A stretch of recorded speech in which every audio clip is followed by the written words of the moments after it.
Welcome to my channel. This is Paul Minin. Today, we're going to talk about the destructive power of family conflicts. Our focus is a story where the struggle for the right to raise grandchildren turned the relationship between a daughter-in-law and mother-in-law into a battlefield. What happens when emotions cloud judgment and personal boundaries are mercilessly crossed? All right, make yourselves comfortable. Perhaps pour a cup of tea while I pull out my old typewriter. The pages are loaded and the keys are trembling with anticipation. The story I'm about to tell you is not a Shakespearean tragedy, nor is it a vaudeville comedy with cardboard mustaches. It is a sketch from the very thick of life, where laughter and tears are so intertwined that you can't tell where one ends and the other begins. Chapter 1. The Tyrant in the Cotton Robe. It all began with silence. Not the blessed, peaceful silence you feel when a snowstorm rages outside and you're curled up in an armchair with a book. No, this was a ringing, thick silence, like jelly, saturated with the scent of old medicine and unspoken reproaches. Andrew, my adored husband, the center of universal balance and the buffer between two warring powers, had departed for a 2-week business trip to the quiet town of Springfield to set up the supply of some unknown turbines. And as soon as the clatter of his train faded into the distance, a new authority was established in our modest 2-bedroom apartment. An authority in the form of my mother-in-law, Helen, a woman whose appearance, a sweet old lady in a cotton robe, was as deceptive as the smile of a professional card sharp. In her son's presence, Helen was the embodiment of meekness. She spoke in a quiet, ingratiating voice, called me nothing but Emily dear, and read fairy tales to our 5-year-old son, Mikey, in such a soothing tone that I was usually the one who fell asleep, my head slumped over a pile of ungraded papers. But the moment Andrew crossed the threshold, a field marshal awakened within her. The atmosphere in the house changed instantly. The air grew dense, electric, and even our cat, Whiskers, normally as regal and arrogant as a Roman patrician, preferred to retreat under the sofa, from where he glared at the new mistress of the apartment with green eyes full of righteous fury. The first blow was struck on the culinary front. In the evening, after work, tired but determined to feed my family, I walked into the kitchen and froze. My pots, lovingly arranged by size, had been moved. On the stove, in a huge great-grandmother's pot, something gray-brown was bubbling, emitting a powerful oniony smell. "Helen, what is this?" I asked timidly, trying to peek under the lid. "It's soup," my mother-in-law snapped, not looking away from our favorite daytime talk show. "Real, hearty soup. Not that watery stuff with herbs you're starving the child with. Have you seen Mikey's cheeks? They're sunken. The boy has become transparent. He needs meat, broth." I looked at Mikey, who was at that moment enthusiastically building a tower of blocks to the ceiling, his cheeks looking as if they might burst from an excess of vitality. The transparent child weighed a solid 45 pounds and could lift Whiskers with one hand. "But he doesn't like boiled onions." I made one last, feeble attempt to defend my son's gastronomic rights. "Nonsense!" the field marshal's voice boomed from the other room. "He'll learn to like it.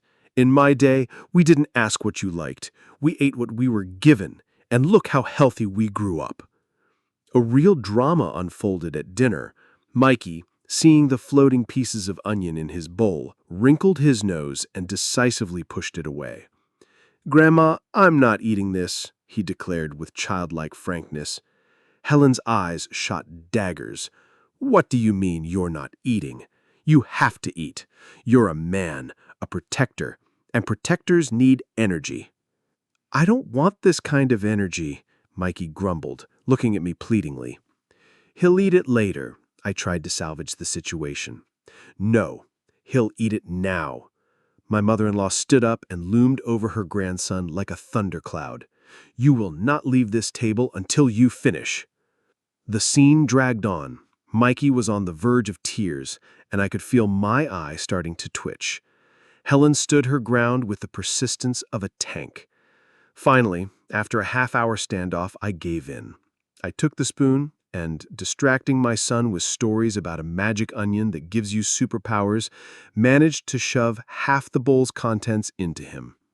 Mikey chewed, gagged, but obediently swallowed, looking at me with eyes full of universal sorrow. That evening, I realized the next 2 weeks would become my own personal hell. But the hostilities were not limited to culinary battles. The next day, the entire system of education came under total review. My rule of no more than an hour of cartoons a day was declared a mockery of childhood. "A child needs to develop," Helen proclaimed, planting Mikey in front of the screen for the 3rd hour of some endless cartoon about fighting caterpillars. "Cartoons teach kindness, cleverness, friendship, and your books, they're so boring." My modest library of children's literature, with Dr. Seuss, Maurice Sendak, and A. Milne, was disdainfully pushed aside. In the evening, when I tried to read my son Winnie the Pooh at bedtime, my mother-in-law burst into the room. "Emily, what are you doing?" Her voice was like the squeak of unoiled door hinges. "The child will get overexcited. He won't sleep until midnight after this. No books before bed, only calm conversations." She unceremoniously snatched the book from my hands, tucked Mikey in, and began her calm conversation. The conversation consisted of a monotonous list of all Mikey's transgressions for the day. He didn't finish his soup. He scattered his blocks. He laughed too loudly. After 5 minutes of this lullaby, tears welled up in Mikey's eyes, and he asked for me. Helen looked triumphantly at me. "You see, it's all because of your books. They've upset the boy." The climax came on the 3rd day. I returned from work to find an unimaginable scene in the living room. In the middle of the room stood Mikey, wearing my stiletto heels, my best silk scarf draped over his head, and holding a ladle like a microphone. He was belting out some simple song while Helen sat in an armchair clapping her hands adoringly. "A talent, he'll be a performer," she declared upon seeing me. "We must nurture it. I've already spoken with Mrs. Davidson from next door. Her granddaughter takes piano lessons. Maybe they can have a look at our boy." I silently removed the scarf from my son's head and my shoes from his feet, which seemed to look at me with silent reproach. Something inside me snapped.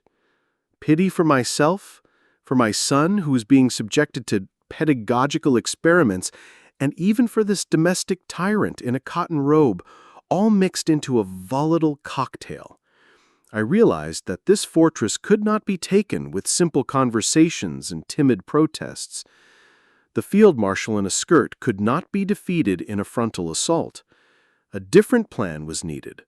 A plan that was cunning, devious, and most importantly, completely unexpected. Looking at my mother-in-law's smug face, I felt the spark of a crazy but brilliant idea ignite in my mind, exhausted from daily humiliations. The war was entering a new guerrilla phase, and I knew my weapon would not be a scandal, but something far more effective. I would strike from where she least expected it. Chapter 2. Operation Care. My plan was as simple as a shovel blow, and yet as elegant as a game of chess. I realized that fighting Helen on her turf, the field of shouting and ultimatums, was pointless. She was the general of this theater of war, and I was just an inexperienced recruit. Now, I decided to move the battle to my territory, the field of suffocating, hypertrophied care. I would become for her what she had become for my son, a dictator, but a dictator in a white coat, whose weapon was not command, but sincere concern for her health. The morning of the fourth day began not with coffee, but with the deafening shriek of a blender. The previous evening, after work, I had stopped at a health food store and bought the most unimaginable products: spinach, celery, spirulina, chia seeds, and other green abominations that made one want to cry just looking at them. Helen, drawn by the noise, floated into the kitchen, wrapping her cotton robe around herself like an imperial mantle. "Emily, what is that racket at 7 in the morning? Are you drilling the walls?" With the most angelic smile I could muster, I handed her a large glass of a thick, swamp green liquid. "Good morning, Helen. This is for you, a vitamin smoothie. Spinach, apple, celery, and a spoonful of spirulina for vascular tone.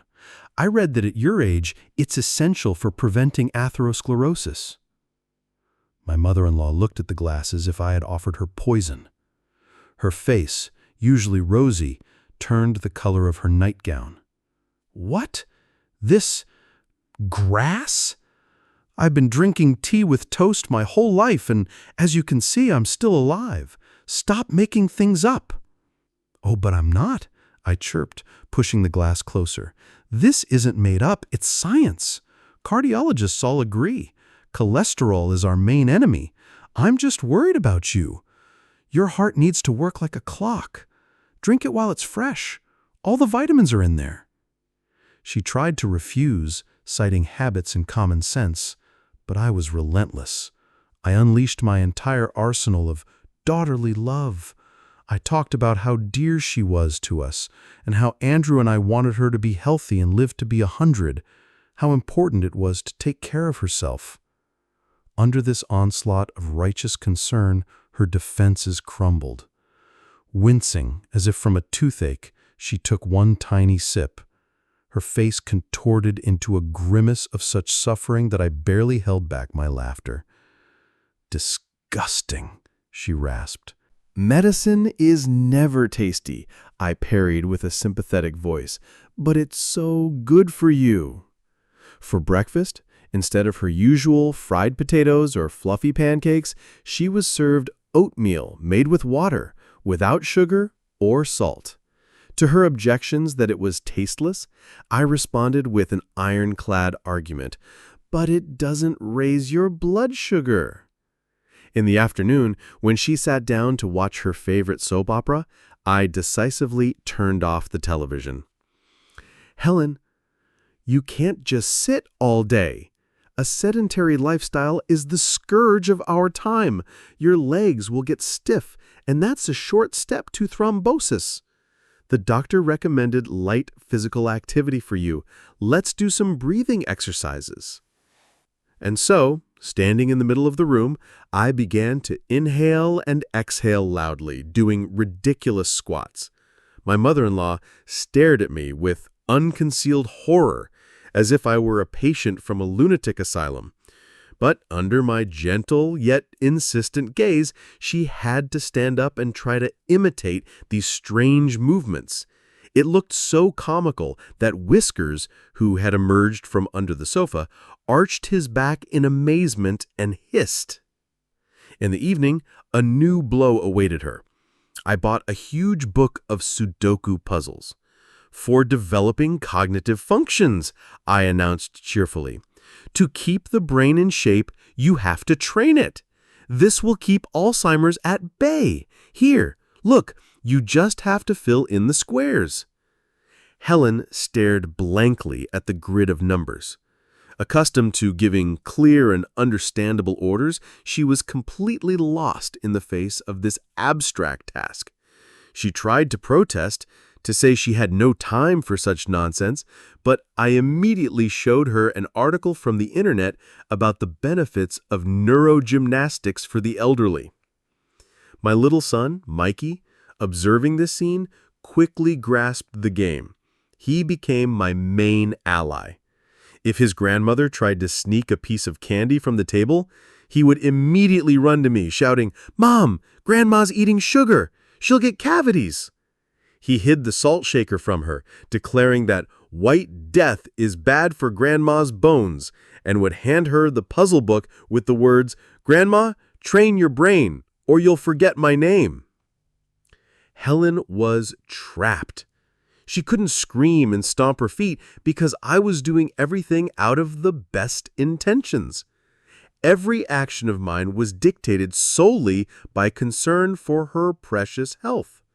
She, who was used to controlling everything and everyone, was now under total control herself.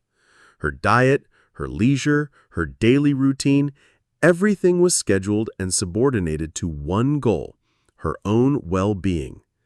She walked around the apartment like a shadow, with a stunned and miserable look on her face. A universal melancholy filled her eyes. The tyrant in the cotton robe had been overthrown and taken into custody by an army of spinach, Sudoku, and breathing exercises. But the most interesting part was yet to come. I was preparing a final crushing blow that would definitively seal my victory. Chapter 3. A Clay Mask for the Dictator. By the beginning of the second week, Helen was broken. She no longer tried to command, made no remarks, and drank the green sludge in the mornings with the meekness of a condemned sheep. She had lost weight, looked haggard, and her eyes held a look of gentle bewilderment. She resembled a captured Napoleon on the island of St. Helena. But I knew this was just the calm before the storm. If I loosened my grip, the field marshal would rise again.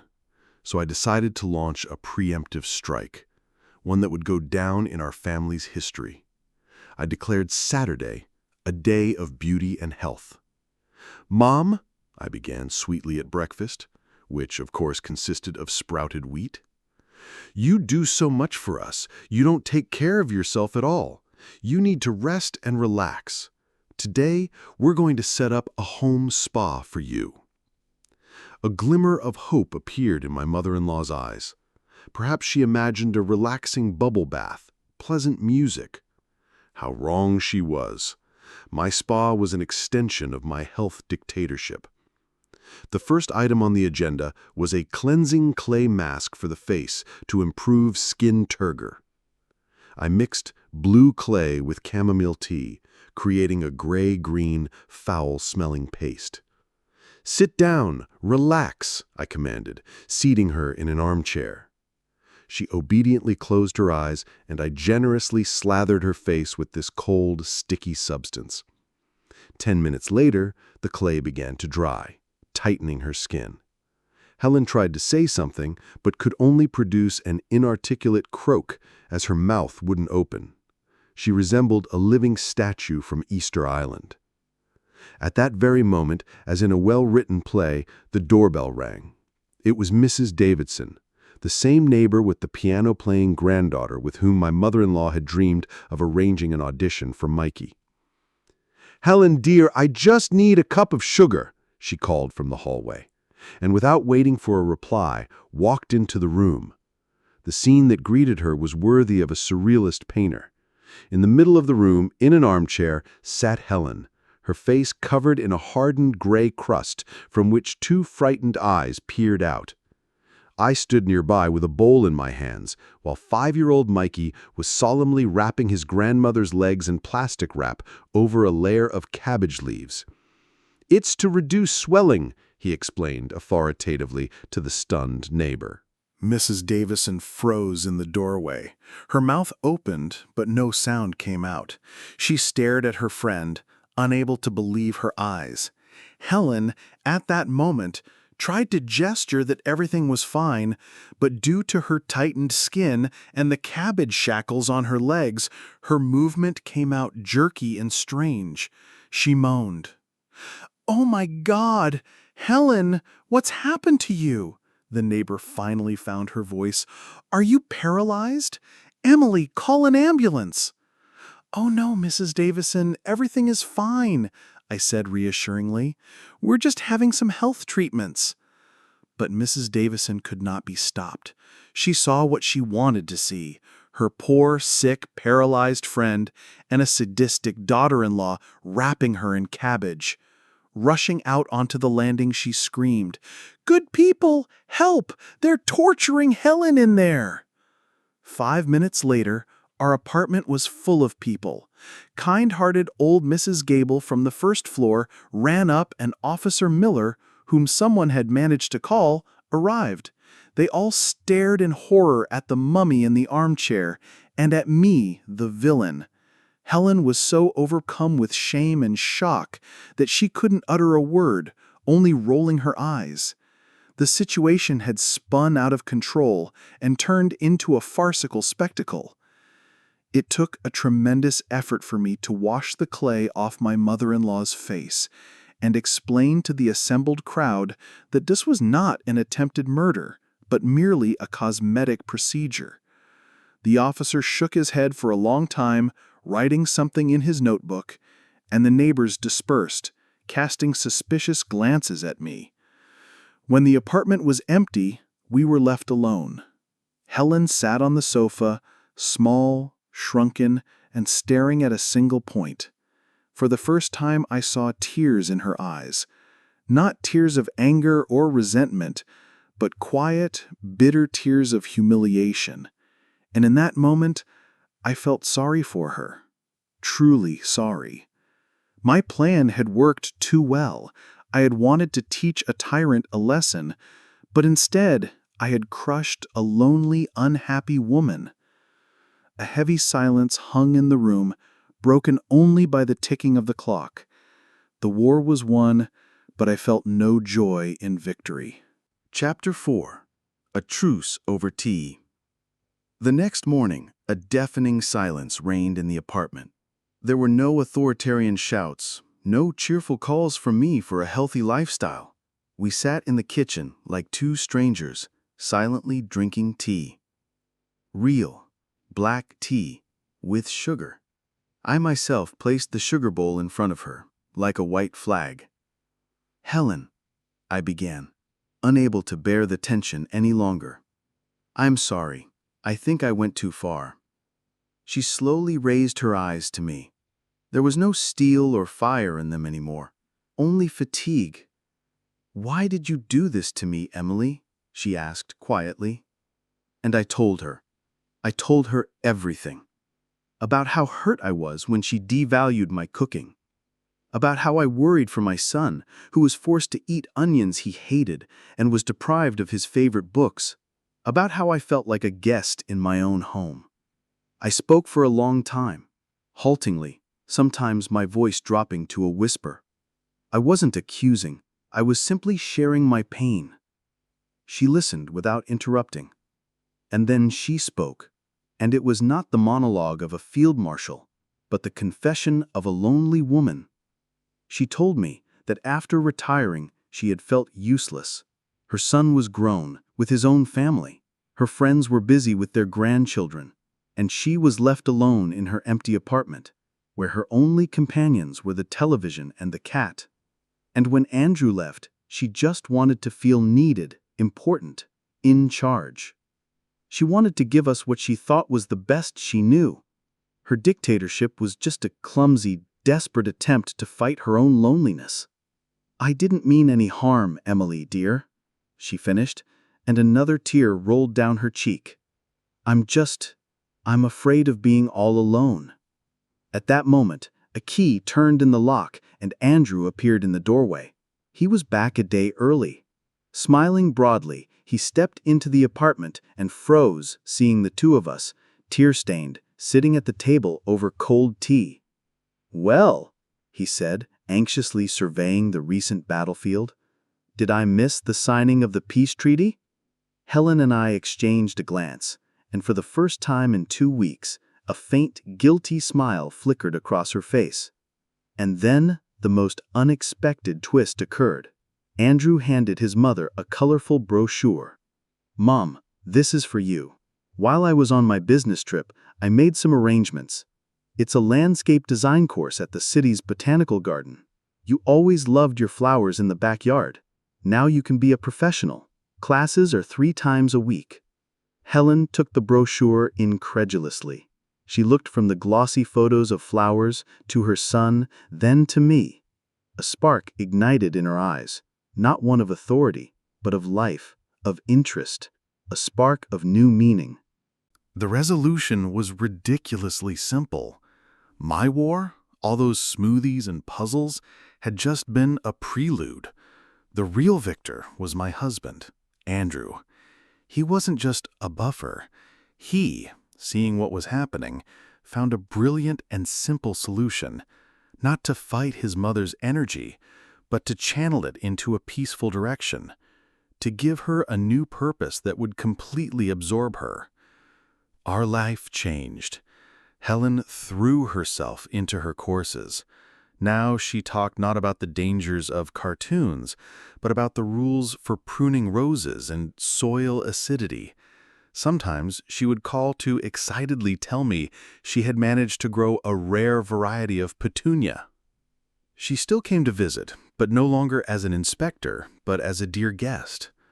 One evening, as we were sitting in her backyard, she handed me a glass of some green liquid.